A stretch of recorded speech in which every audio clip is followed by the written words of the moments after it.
Bien le bonjour, bienvenue dans le monde merveilleux des livres. Putain, je continue. Nous vous retrouvons dans la rubrique lecture sur Passionate pour la suite de Et soudain tout change. Tintin. Wouh!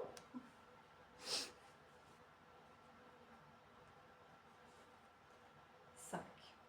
En sortant de la salle de bain, je perçois tout de suite quelque chose de différent dans la maison, même si je ne réussis pas à définir ce que c'est.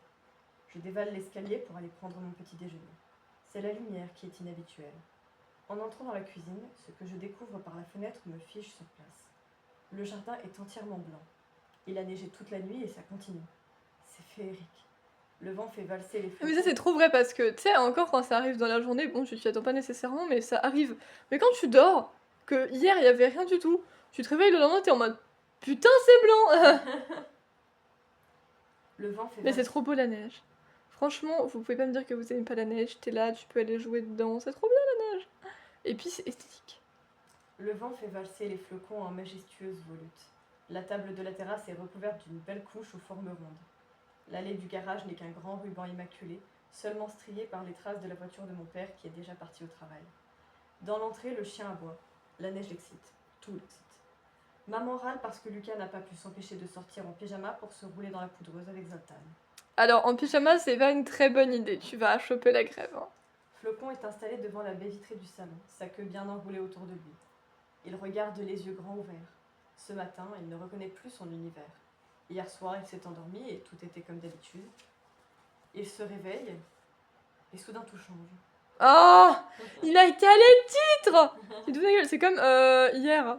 Genre, j'en lis un autre à l'heure actuelle, sachez-le. De Gilles Le Jardinier qui s'appelle Ça peut pas rater. Ça peut pas rater. Merci. Et il y a un moment donné où justement quand... Enfin, vous l'aurez sur la chaîne à un moment donné, mais bref, là c'est juste pour donner un minimum de contexte. Elle devait récupérer quelque chose chez son ex. Et elle avait retrouvé la clé de son appartement qu'elle pensait avoir perdu, du coup elle voulait y aller elle-même. Et en gros, en disant qu'elle avait envisagé toutes les possibilités et que c'était bon, elle avait dit ça peut pas rater. J'étais en non. Voilà, ça sera toujours calé à un moment. J'aime bien quand il cale les titres. Que se passe-t-il dans sa petite tête? Est-il inquiet ou curieux? Je pense qu'il voudrait bien aller s'aventurer, mais il sent le froid et n'ose pas. Je le comprends tellement. Les routes sont T'as en fait le chat, c'est elle quoi. Les routes sont glissantes et je vais devoir y aller à pied. Et je vais devoir aller au lycée à pied. Ce n'est pas grave. Au maximum, je vais mettre 10 minutes de plus. Je suis même contente parce que la ville doit être jolie sous la neige. Tout semble nouveau, pur, harmonieux et doux. On a l'impression d'être ailleurs. Mon écharpe remontée sur le nez, je quitte la maison. Sur le seuil, je tends la paume et je regarde les flocons de neige se poser sur ma main. Si l'un d'eux atterrit exactement au milieu, alors ce sera le signe que la journée sera bonne. Je ne suis pas spécialement superstitieuse, mais je fais tout le temps ce genre de choses. Si j'arrive à franchir le passage à niveau avant qu'il ne s'abaisse, alors j'aurai une bonne note en maths. Si tous les feux sont verts, alors Axel remarquera mon nouveau blouson. Un magnifique flocon se pose exactement au milieu de ma main, entre la ligne de cœur et la ligne de vie. Il est parfait et à la place idéale. Je le regarde fondre en souriant béatement et je pars le cœur léger. Le monde est comme en suspens. Les voitures roulent moins vite et les rares personnes qui sortent marchent avec précaution. J'aperçois un tout petit garçon qui trottine pendant que sa mère déneige le pare-brise de leur voiture. Il est comme Flocon. Il regarde partout. Petit bonhomme avec sur son bonnet un pompon presque aussi gros que sa tête. Je passe devant notre voisine qui ramène tout à Dieu.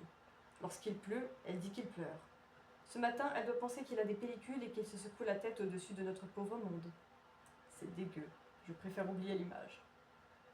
J'aime le bruit des pas dans la neige. Le son étouffé par l'atmosphère ouatée, les lumières vives des feux rouges perdus dans cet océan blanc qui se confond avec le ciel. Même le quartier de la gare est plus sympathique. Et c'est un exploit. Ils sont en train de le réhabiliter, mais en attendant, avec les engins, c'est un parcours du combattant entre les flaques de boue géantes et les trottoirs défoncés. Les ouvriers démolissent les anciens immeubles en briques les uns après les autres.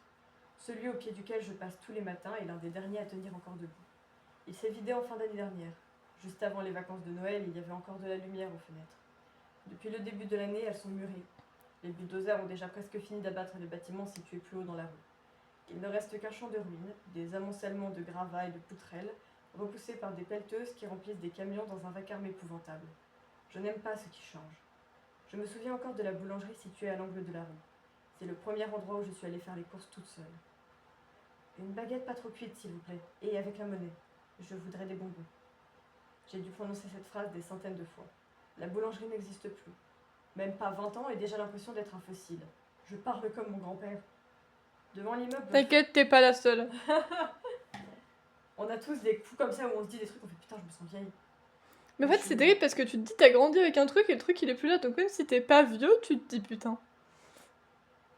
Toi, t'es en mode j'ai grandi avec cet endroit en fait. Donc, devant l'immeuble aux fenêtres murées, j'aperçois la silhouette du chef de chantier. Il est déjà là, seul. Il se tient bien droit face au bâtiment et regarde.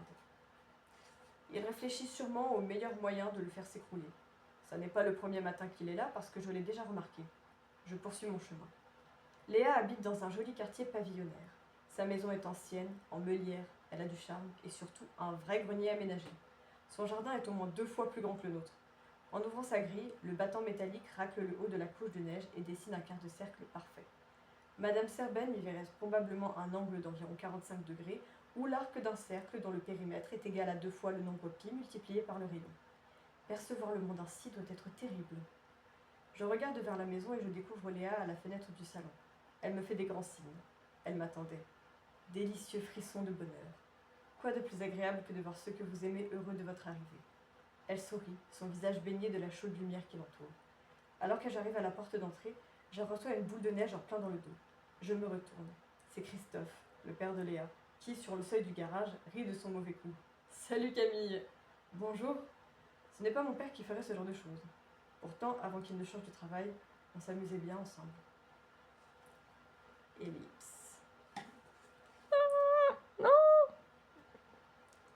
Aux abords du lycée, c'est une joyeuse cohue. Entre les voitures ou les scooters qui dérapent et ceux du collège qui chahutent à coups de boules de neige partout, on a du mal à se frayer un chemin. Avec Léa, on se dépêche pour éviter les projectiles qui pleuvent. Près du grand portail, j'aperçois des garçons de notre classe qui jouent avec les plus petits.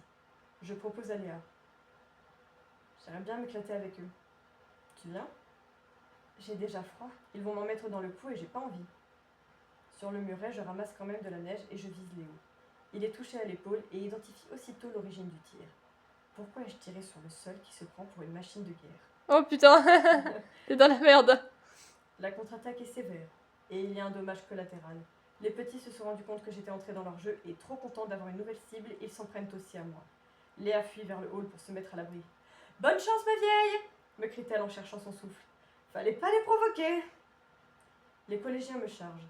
J'hésite à m'enfuir, mais je n'arriverai jamais à leur échapper. Je dois faire face. J'attrape le premier qui arrive et je décide d'en faire un exemple.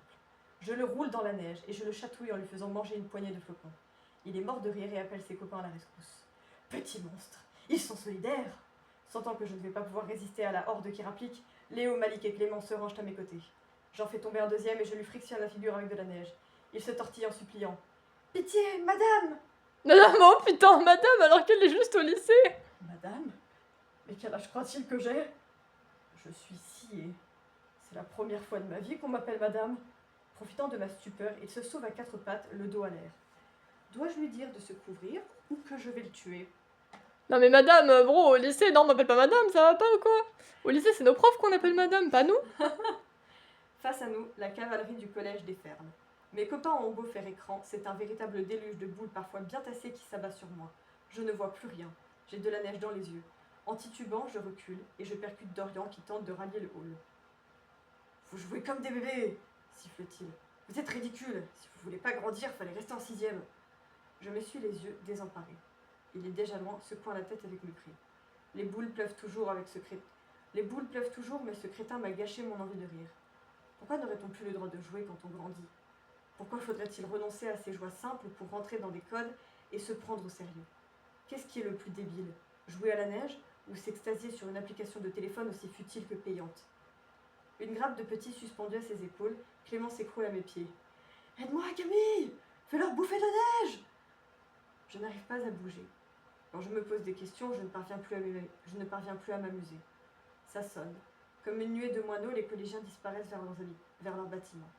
On reste entre nous, un peu hébétés. Léo secoue la neige de son blouson. Malik se plie en deux pour faire tomber la boule glacée qu'il a dans le cou. C'était bien. À part l'autre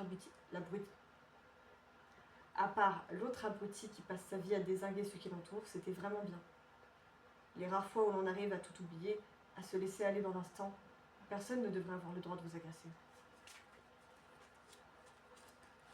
Dis-moi pourquoi tous les chapitres sont dépressifs à leur manière. Non, mais dis-le-moi en fait. La meuf elle m'a dit ouais, c'est mon livre préféré. En gros, t'avais envie de déprimer. Voilà. C'est beau. C'est beau, mais c'est triste, putain. C'est la vie. On dirait déjà que tu vas pleurer, tu sais. Non, pas spécialement. Mais Ah ça bordel. touche. L'autre là, je vais le retrouver, je vais lui balancer une boule de neige en plein dans sa gueule. Il va pas rigoler. Bien. En tout cas, c'est tout pour cette D'abord en semaine. plein dans sa gueule, en plein dans son téléphone. Comme ça, il tombe par terre, il se casse et là, tu reprends le malin. Alors, s'il est étanche, ton téléphone. Voilà. J'espère que ça vous a plu. N'hésitez pas à nous dire ce que vous en avez pensé dans les commentaires, aussi bien du chapitre, de ma lecture que de nos réactions. Si vous avez des recommandations également, n'hésitez toujours pas à nous en faire part dans les commentaires, on les mettra de côté. Et puis, sinon sur ce, on vous dit à lundi prochain pour la suite. Et puis on vous dit bye, bisous. Moi. Mouah.